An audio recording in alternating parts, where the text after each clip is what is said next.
We did it. We won nationals. And I'm saying we because the support that I've been receiving from viewers on the channel from the past like few months has been such an important part of my motivation to train and keep training hard and competing recently. And so I'm going to go as far as say like I would not have done this well at this competition if it weren't for just like all the nice messages that Maddie and I have been receiving on the channel, telling us that, you know, they enjoy the content we're going for. It's just makes me want to go train and try new things and keep pushing myself, which I sort of lost the zest for and like the passion for on my own in the past like few years. So this channel and the community that we're building is sort of like bringing me this new spark of motivation. And you can just see that there's like new life into my climbing, and it's evident by even just this competition. So thank you to everyone for the support. Let's jump into the video and see how the whole event played out.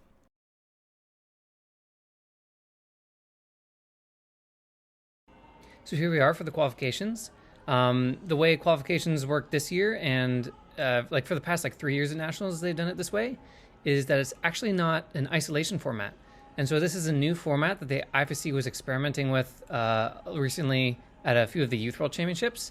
And the way it works is there's actually going to be 6 qualifying boulders rather than like the normal 5. And what you do is you do 2 groups of 3 qualifying boulders. And like I said, it's no ISO. And in fact, it's even similar to lead climbing where they actually give you boulder previews. So the night before qualifier starts, on the CEC YouTube, they have the setters like basically forerun all the boulders and like do it like a demo for you.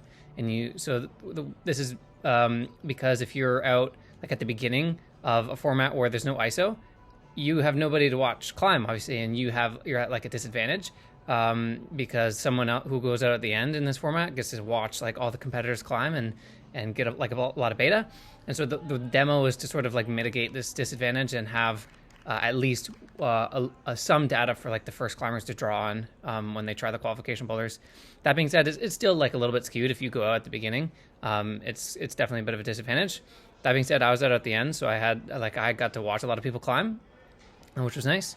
But yeah, so and another thing that's also a bit different about this format is it's actually 4 minutes on and 4 minutes off. So if you'll notice the timer's starting at like 3:50 something, because like you're watching everybody climb and you've seen like the beta for these boulders, what you do is you just like start climbing right away when your time starts.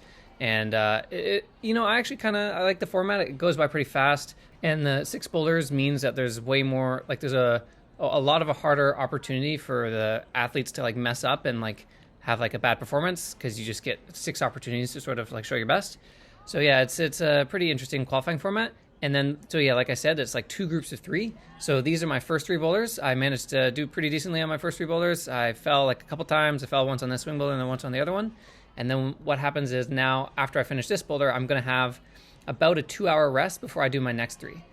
So it's quite an interesting format. It's you actually have like 2 mini qualification rounds. So it's almost like you get 2 qualifying rounds to show your best and then qualify for semifinals. It's almost like 2 little 3 mini boulder rounds, which I think is nice. I think, yeah, the IFSC was experimenting with this at Youth Worlds, and the rumor was they were trying to see if this was like how well this format worked and if it was going to be usable for like a World Cup. So if like they could do a World Cup qualifying format like this. I don't know if it would ever get to that point. It's definitely an interesting format. I don't mind it. It's actually interesting how this format can actually screw you over a lot. And what I mean by that is like when you turn around and do like a normal 5 on 5 off, and like let's say you're someone who's like, you think you're really good at like reading beta and finding beta, and that's one of your skill sets, all of a sudden that skill set becomes a whole lot less important. And because often people will just try what they see, and this is like similar to a scramble format where this is like very potent as well. But it's also, it just takes it even that step further, especially when you see the route setters do something where now you really think that is the only way and like that is the right way to do a boulder. And there have been a lot of times where I like see these demo videos in the setters beta, like the setters are often really good at climbing their own boulders, right? And that may not be the most natural way for you a lot of the time. And so there have been a lot of times where the setters demo beta just is not working for me. And there are a few examples of me like switching up my beta in these boulders because I just found something that worked better for myself. I guess I forgot to mention it, but on the first boulder we did with the crimps, you'll notice how I like ditched the undercling beta because it felt really bunched and uncomfortable for me. and I just went up right hand to that crimp, and that's like an example of that. So I often find myself sort of struggling a bit in this format actually, because I think that one of my strengths is like finding beta and finding creative beta. And it actually, on this boulder here, this was like a micro beta, a piece of micro beta that was sort of messing me up, that I was noticing people do. They would go like really wide with their hands on the zone, and that would help them set up for their last move. And I found I was feeling really uncomfortable in this position, but I didn't allow myself to sort of try something else, because I saw that the people finding success with the move were doing it like that. And then also, like, I could have optimized a bit. I've realized I was doing something a little bit dumb on this boulder. When I'm setting up for the last move, I'm putting my right foot way too high on this right foot. I'm putting it at the top because that's like the good spot of the hold. But thinking back to it, it really actually doesn't make sense, because I can't push down on it when my foot's too high. Like if you think about it, let's say I put my foot even a little bit higher, like that would just sort of exaggerate what's happening wrong with this move. I wouldn't be able to press down on it at all. So if I want to do the last move of this boulder here, I think that I needed to put my right foot a bit lower. As you see, it's like super high on this hold. And then, so that ended up being the only boulder from the qualifying that I didn't send, and it was the only slab boulder. And so I was getting a little bit triggered on that boulder, because it has been like for years and years, it's like the stigma with me is like, it acts like the powerful climber who climbs at CR, the overhanging gym, and can't do any slab and can only pull really hard. And I've been working really hard on my slab, especially in Germany. Like you noticed like in the previous few weeks, we're doing slab dedicated sessions, and I was just climbing slab every day. Like it was so easy to climb slab in Germany because they have like a lot of good hard slabs, which was like a bit of a contrast to my home near Toronto. And so I've been putting in a lot of work, and I'm like sick and tired of like being a climber who can't do slab anymore. And I want to start showing that I've like leveled up my slab game in my comps. And so to start off nationals and like the only qualifying boulder I can't do is a slab, I was a bit mad because I was like, no, I know that I can do slabs. I know that I can like show a good performance on a slab and maybe even stand out on a slab, because I just feel like I've leveled up. So going into semis tomorrow, my explicit goal was to actually be able to do the slab.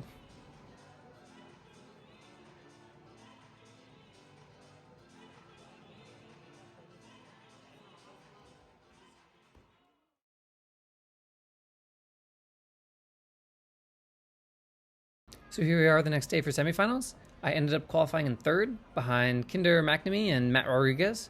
Kinder like flashed every boulder in qualifying, and then Matt only fell once. And then I was 5 tops, so I was a full top behind.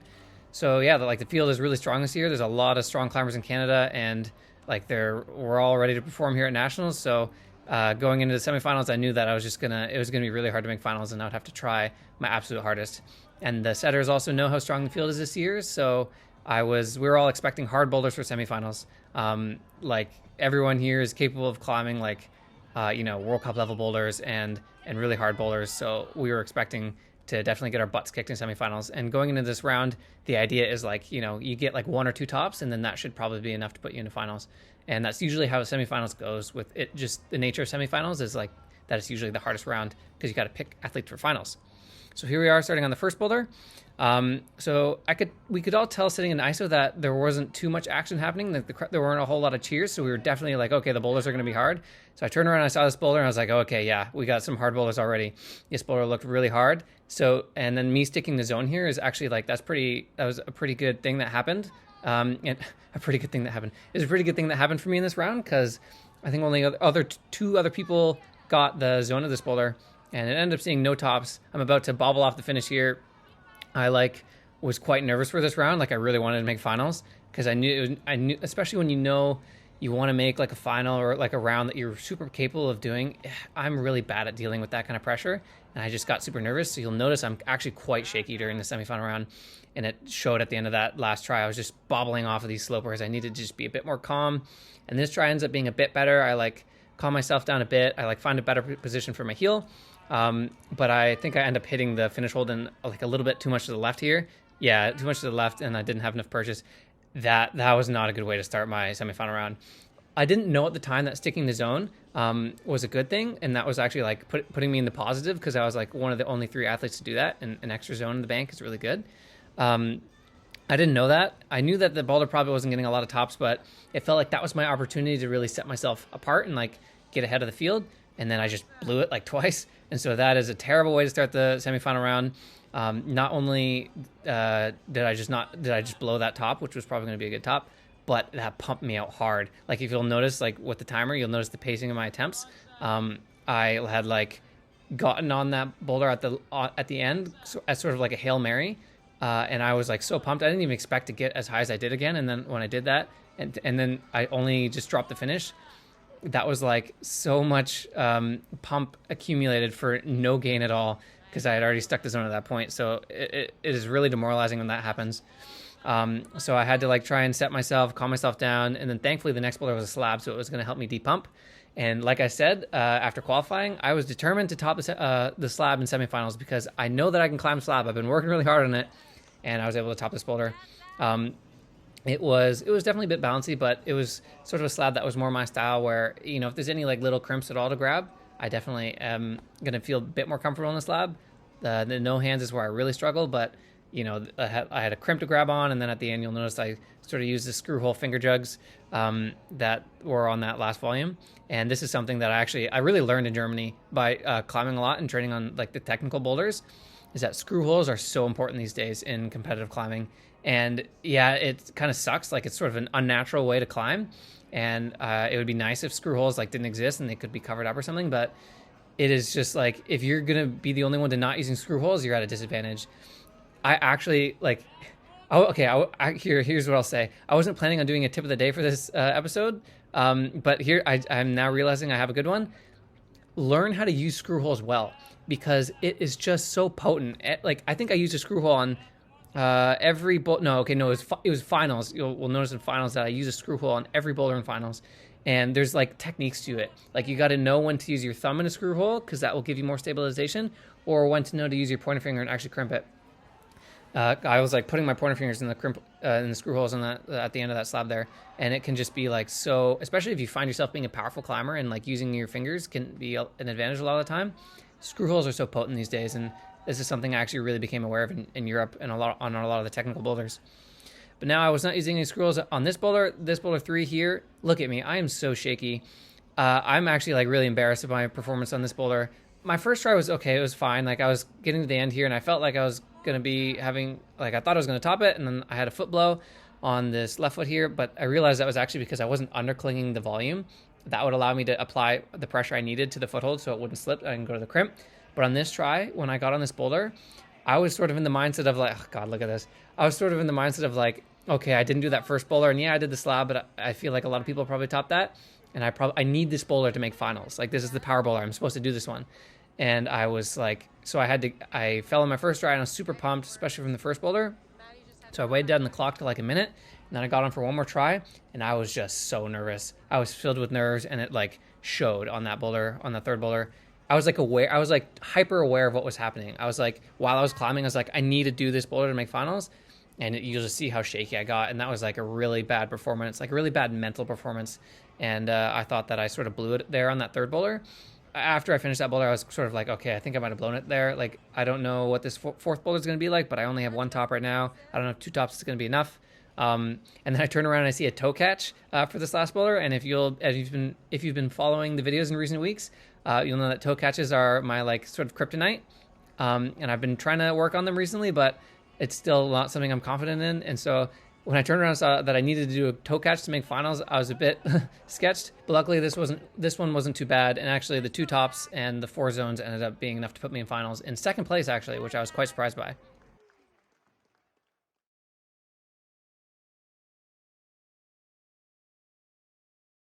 So finals was later in the day. And so for finals, it's just the standard World Cup format. You know, you got 4 boulders, 4 minutes. We all had the preview to boulders as well before finals. And while we were previewing, we noticed that these boulders looked very doable. The 4th boulder was the only one where we were thinking like, okay, this one looks like properly hard, and this is that one, and boulder 4 is going to be like probably a battle. And we all thought that boulder 4 was going to be the separator. And the first 3 boulders were going to be sort of like, can you not mess them up, basically. And going into these boulders, I was definitely hyper aware of my attempts.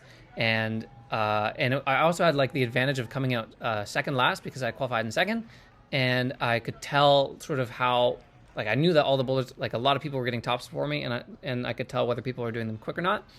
And so I sort of like, I'm always of the mindset that coming out later is an advantage. Like, sure, it can put pressure on you to come out and climb like after hearing people top boulders, but I'd rather have more information so I know how to better attack a boulder. So going to these boulders, I knew that I'm like, okay, I need to make sure I'm like making every attempt count.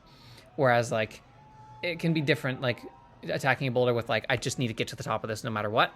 There's a bit of a difference, so I like coming out later. So here we are, we're starting off with a slab. And so, like I said, I like after sort of messing up the slab in the qualifying, I was determined to show throughout the rest of the event that I am actually a good slab climber nowadays. I've put in a lot of work and I got slab skills to show. So on this boulder, I was like, and then here we go. Here's like carrying off what I was talking about in the semifinals. I'm using screw holes all over the place on this boulder, and it was really helpful. So I got like, I think my thumb is in the screw hole on the left, and now on the right hand, my thumb is in another screw hole. And it is just so important, like on boulders like this. I mean, if you're like really, if slab is sort of your forte and you don't need the screw holes, then that's another story. And then I wish I was like that. But like for me, having slab be sort of a weakness, the screw holes just give me such an advantage. And it's just an important part of climbing these days. And it's sort of unavoidable until we have sort of like technology that can prevent it. Like I think I've heard of like whole companies like starting to make like screw hole blockers. That is in itself is a lot of work though for an event to have to go block all the screw holes, but maybe it'll get to the point one day. But until it gets to then, screw holes are important, and I recommend learning how to use them because they really help me. I use a screw hole on every boulder of this round, including the finish hold of this second boulder here. So now the second boulder it was really cool. When we were all previewing, we thought it was going to be sort of a palm, hand, and then bump again with the hand, which I think I've seen like clips, like bits of video throughout the finals. I think Hugo did it like that, the person who ended up in third. But I thought to myself, okay, this first hold actually looks good enough to stop on, and then I ended up being able to stab my foot as well. And yeah, on my first try there, you'll notice like I thought I like had stuck the move, and then I sort of didn't have the position good enough, and I started sliding and sliding. So I knew that I could do it on this try, and I like sort of got really focused in, and I made this attempt count. And something you'll notice about this final round right so far is that we've been doing sort of like a lot of vert climbing. The first two boulders were, the first boulder was a slab, the second boulder was basically a slab, and now we turn around and see this boulder, and it's still like, it's like slightly overhanging, but you got this big volume and these holds sticking out that this may as well be another slab. And so I was kind of bummed. I was like, okay, I definitely identify myself as a more powerful climber, but normally it was interesting. I thought to myself after preview, normally, like, I am scared of like a heavy technical round, but we've spent so much time in Germany in Studio Block and in Boulder House and all these gyms with a lot of vert walls that I've been putting in the reps with the vert climbing and just the techie climbing. And so it was interesting. I actually turned around to see these boulders in preview, and I said, I'm not that scared of these boulders. Like I am starting to identify myself as more of a technical climber, and I feel way more balanced these days. And it was actually sort of like this sort of like aha moment when I during preview, I'm like, whoa, I'm not scared of these boulders anymore. I really think I'm becoming a new climber. I'm like leveling up and becoming more well-rounded, and I'm not just like a powerful climber and not just like the strong climber these days. I definitely feel more well-rounded, and I think it showed in these in this final round where I was able to do the first three boulders. I fell twice on the first one. I did the first one second go, second one second go, and then got the flash of the third one. I'm able to like do these technical boulders quickly and do them well. And it was very crucial for this final round because we had three technical boulders, and then this last boulder was like the power one. But yeah, like if it weren't for Germany and if it weren't for this last year in Germany, I probably would not have done so well in this final round because I wouldn't have gotten so much put so many reps in on like the vertical climbing and the technical climbing. But now, so here we are for the fourth boulder. Going into this boulder, I knew that I was like doing well on my attempts. Like I said, I'd only fallen a couple times, but I was not the only person with three tops. I think at this point, well, because I was coming out second last, I knew that I was basically guaranteed second if I got the zone because nobody had done. So only Kinder had done this one before I'm coming up to it, but he actually missed the top of the first boulder, unfortunately. And so I could tell that he was having more attempts than me. So it's interesting. I knew that I was guaranteed second if I got the zone, but it didn't. I had full motivation to go on top of this boulder because Guy is coming out last, and the guy's a monster, and he's so strong. And I knew that I was thinking basically going this boulder that Guy is going to do this boulder. This is looks like a Guy boulder, and if I don't do it, I will probably be stuck in second. And I was like, I had an opportunity to try to get the win here, and so I was very motivated. But what ended up happening actually was a bit of what was happening to me on boulder 3 in semifinals. I was becoming too hyper aware of the situation. And this is always what happens to me. And this is like my kryptonite, is that when I start thinking, oh, okay, this is on the line, like right now while I'm climbing, I get so nervous. And on this boulder, and on that attempt especially, I was getting the nervous pump. Like I was getting so pumped at the end of that boulder, trying to match those finish holds. It was like I was route climbing because I was so nervous because I knew that the win was on the line. That being said, like those last 2 pinches are really, really bad. And I can't believe Kinder just flashed that boulder easily. So like, even though I was pumped, that like it's not that the only reason I wasn't able to match that finish hold on that try was because I was pumped. Those holds are also really bad. And so I'm like, I know I have to wait down the clock a lot here in order to have a chance at sending this boulder. I'm like pumped out of my mind right now. But that being said, you'll notice that I screwed around a lot on my last try, like finding positions and feeling it holds and whatnot. And so I knew that I could make this attempt super efficient. I read the boulder a lot better. And then you notice here, I'm sort of hyping up the crowd. So this is actually an interesting topic. It's a lot of fun to like play with the crowd often, like just to try to have fun during a final round. But it actually can level up an attempt like by so much. Turning around to the crowd to hype them up, not only does it sort of take a bit of pressure off you, you're sort of having a bit more fun, but the feeling of the crowd responding to you, it is a physical thing where you just get like this an even stronger hit of adrenaline, and it is like a physical boost to your attempt. And I don't even just do it because it's fun. It actually is like, it's a free like 25% boost to an attempt. That's how it works, in my opinion. Like I hype up the crowd and I just feel like this surge of adrenaline and energy, and I just feel stronger. I can like climb with more motivation and excitement rather than fear. And so like an attempt, like if I do that, I won't have one of those nervous feeling attempts where I'm like scared the whole time on the wall.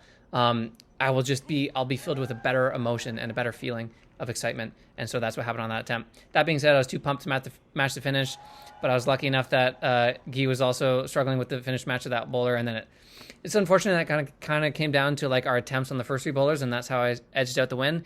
It's like basically we all had the same score in finals, and then I was just like lucky enough to have a few less tries.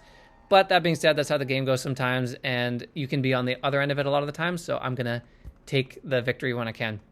So yeah, I was able to win nationals, pretty sick. Hugo Dorval's in 3rd here, and then Guy McNamee is in 2nd. Shout out to everyone in finals. Like we all climbed super well, and I was just a lucky one today to not slip as many times. But yeah, it feels pretty good. Like we've been preparing for this event for like a long time. You'll know that I've been sort of like really trying to put a lot of emphasis on my training for this event this year, which means that it just helps me like trust my process like so much more.